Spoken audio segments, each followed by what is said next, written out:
Hi everyone, Pat Mesiti here, and a good morning to you all, or good evening wherever you are. I have some amazing things to share with you today, and also some very sad news about what this demonic, evil, intentional climate change cult is doing. Now, listen to this. At a World Economic Forum, of course, it would be at a World Economic Forum. Now, before I get into this, if you live anywhere near Toowoomba, you've got to get to these meetings Sunday through to Wednesday. This affects you. People in the state of Queensland, you're not getting this. If you're in a farming community, you're going to go broke. They are aiming at you. If you're in any industry, you're going to go broke. They want you on the poverty line. I'm going to read you this. I'm going to show you what's happening in Europe. If you know anyone in that Toowoomba area or anywhere an hour or two driving distance, we are going to be there live. Listen to me very carefully. If this doesn't scare you, we deserve what's coming. If we don't take action, listen to me, the laissez-faire, lazy Aussie thing we've got that doesn't want to show up, doesn't want to turn up, we deserve the pain that's coming. And I'm not saying to you in a negative way, this is what's happening if you don't do something. Now, we need a revival, we need an awakening.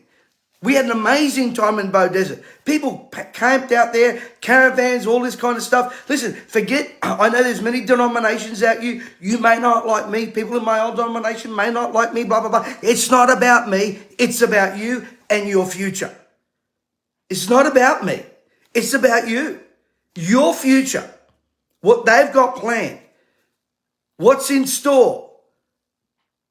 You gotta get awake, folks. This is not about politics. It's about right and wrong. Now, at the World Economic Forum, the World Economic Forum, the UN Secretary for Global Communications, Melissa Fleming, has told the forum how they are ensuring that the narrative and what appears online is controlled by them because they own it. Let me see what she said. She said they own the research, and when you search for climate change, the information, they own it. She told the World Economic Forum, we partnered with Google. If you Google climate change, you will at the top of your search get all kinds of UN resources. We started this partnership when we were shocked to see that when you Google climate change, getting incredible distorted information right at the top. We own the science, watch this, and we think the world should know. In other words, you don't have a right, you don't have anything to say. Just like they own the scientific method, just like they own that, just like Jacinta owned everything in New Zealand. Of course, when they mean they own the science, they mean they basically bought the science. The UN owned the science on one condition. They bought it. I believe we ought to be up in arms like this. Just like they put stuff out in the last 2 years. This is like living in 1984. Now, James McPherson did a brilliant article on this, as did Real Rukshan. You need to follow them. They seriously believe that nothing can stop them. And you know what? They're probably right. Except if we the people do something. I love what Real Rukshan said, a great article. The UN Under Secretary General for Global Communications, Melissa Fleming, proudly gloats, we own the science on climate change to thwart disinformation. Fleming singles out as an example between Google and the UN to ensure resources are favorable to the UN. To the UN, not to you, to the UN. Partnerships with government and NGOs and big tech are destroying the fabric of our society. They're controlling nearly every agenda. Now, here's the way that this changes. When you and I decide to do something, this is a swamp that needs to be drained. And I don't know how people cannot see this. There is people out there that still believe, oh no, you are a bunch of conspiracy theorists. You know, you're just making all this up. Go and have a look. Do you know what amazes me? I met with some leaders the other day, I won't say where from, they still don't know what woke is. Are you that blind? They still don't know. They still don't know anything about climate change. One major denomination, actually, let me rephrase it. I take that back. One major mega church in Sydney, to their shame, to their utter stupidity, and I've texted the leaders, and I'm going to follow up on them. They're teaching their young people critical race theory at a youth group. No wonder no one's showing up. No wonder you are losing thousands of people. No wonder you're going broke. You ought to go broke. I hope they put a big for sale sign on your door. Disgusting. I don't send my kids to youth group to hear about critical race theory. I send them to hear the gospel. And people that go to that place, you ought to walk out in droves and write to the leaders, including the pastor that doesn't exist there. But let me get back to this. Senator Alex Annick did a brilliant article. If you don't follow Alex, she's just absolutely brilliant. Let me show you where this is heading. Those of you in farming and regional communities need to be aware. In Europe, due to high energy prices, steel plants furnaces across Europe are shutting down. European fertilizer production is massively down. People across Central Europe are chopping down century-old trees and forests to heat their homes to cook food. The job losses are ridiculous. It makes you wonder when the craziness of this madness will end. Now, I've got to say this. Congratulations to Georgia Maloney for standing up to this agenda. Where are our leaders? No, Albanese's, he's compliant with it all. You got Adam Bant holding the country to ransom and not the teals, the red shirts. And I'm not being sexist here, I'm just stating as it is. These overindulged, mostly women, that stood for the Teal Party, who, from the rich end of town, that stood and people voted for him. They're willing to bankrupt the country, hurt the farmers. It's amazing to me how we have allowed this to happen. Pubs and restaurants across Europe are using candles to reduce their energy consumption. The Swiss government is threatening prison for those who use too much gas and have asked people to shower together to reduce energy consumption. Maybe Joe Biden might enjoy that. Leave that one alone. Sales of electric heaters in Germany have increased tenfold as people fret about how they will heat their homes over winter.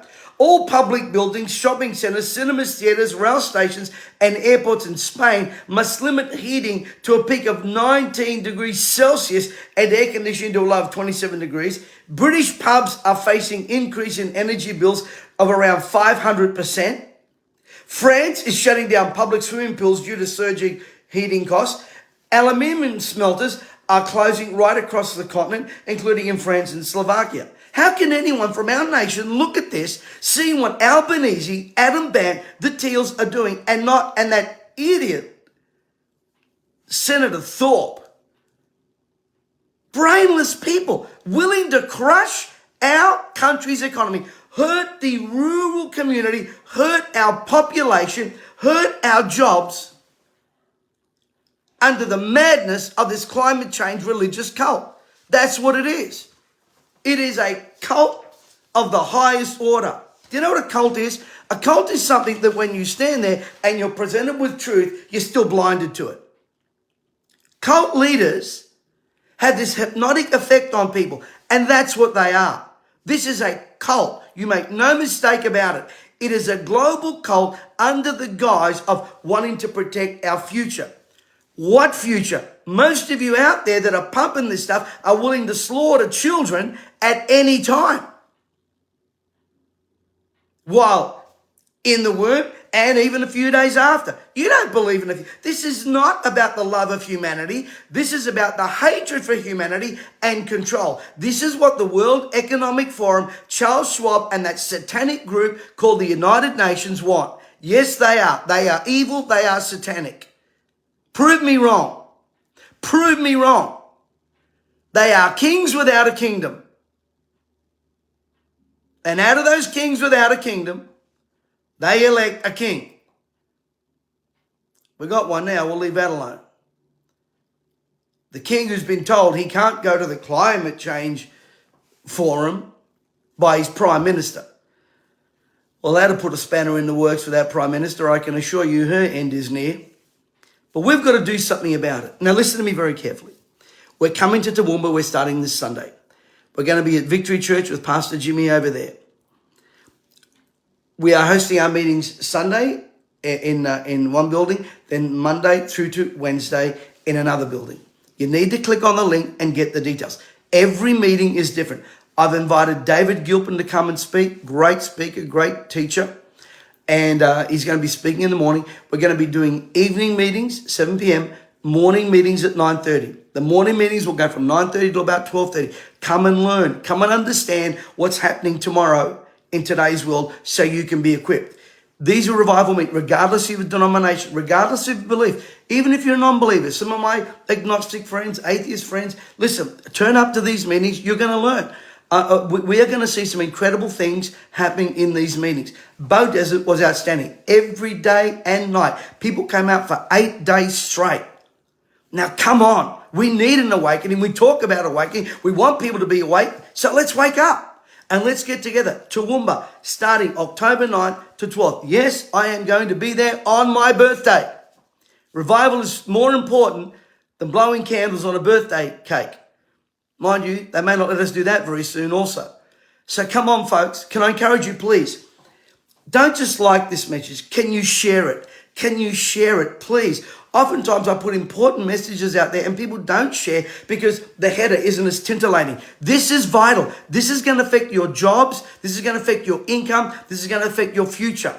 And if you're in a few areas around Toowoomba, get to these meetings. We're planning our Gold Coast meetings. We're coming to Perth. Yes, we will get to Sydney in November. Listen, I will be doing a one-day financial freedom live tour in Sydney, Brisbane, and Melbourne. So we're going to be coming live, but I'll announce that later. I don't want to confuse you with too many things on the platter.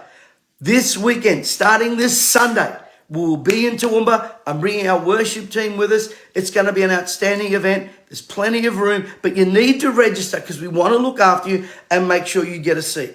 Please share this with any friends you've got in that area. I know there is going to be a massive awakening happening, a revival happening. Let me tell you, these guys can do what they want. Let me tell you what my Bible says, that God looks at these kings and he laughs at them because he knows who's going to win in the end. And listen, Isaiah says that darkness and deep darkness comes and will cover the people. But then it says, arise, shine, for a light has come. We're going to shine a light in Toowoomba. We're going to shine a light. We're going to shine a light for our farmers. We're going to shine a light for our regional centres. Come on, help me out here. We're going to shine a light and help people. Listen, I know you may disagree with me on many things, but the one thing we can all agree on is that we need to rescue this nation. And there's only one answer for it. So I expect you to show up, regardless of your denominational background. Baptist, Anglican, Pentecostal, Seventh-day Adventist, whatever you are, agnostics, atheists, it doesn't matter to me. You're all welcome. We're all welcome. I know it's going to be a great time of awakening. You know, it was Eisenhower that said this. He said when it came to Henry Ford and when it came to some of the other major factory owners of that time, when he went to Boeing, when he went to Ford, and when he went to DuPont, he said, I know you guys don't like me. I know you disagree with me, but we've got a war. We've got the Japanese on one side and we've got the Germans on the other. And if we don't get together on what we have in common, which is the freedom of America and manufacturing, we will lose the freedom we have.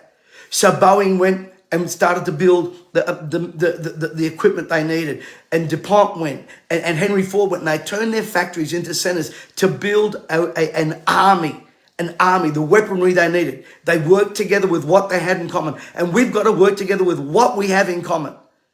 So be there at Toowoomba. I'm telling you, it's going to touch people's lives. I know some of you waiting for me to come to Sydney. That'll be happening. We're coming down to the Central Coast. We're coming to Castle Hill. But that'll be in the new year. We're just chockers full of stuff. We've got so many things we're fighting for. Financial freedom, spiritual freedom. But this Sunday, in Toowoomba, Sunday through to Wednesday, morning and evening. You don't have to come to all the meetings, but I encourage you to. It's going to change your life. I look forward to seeing you there. Please, hey, go to our Rumble page. We've still got problems with Instagram. They're still shadow banning us, and we've had no end of problems on this platform also. But get over there to Rumble and help us out by sharing the word and spreading the good news that the light is coming and has come. God bless you. Have a prosperous day.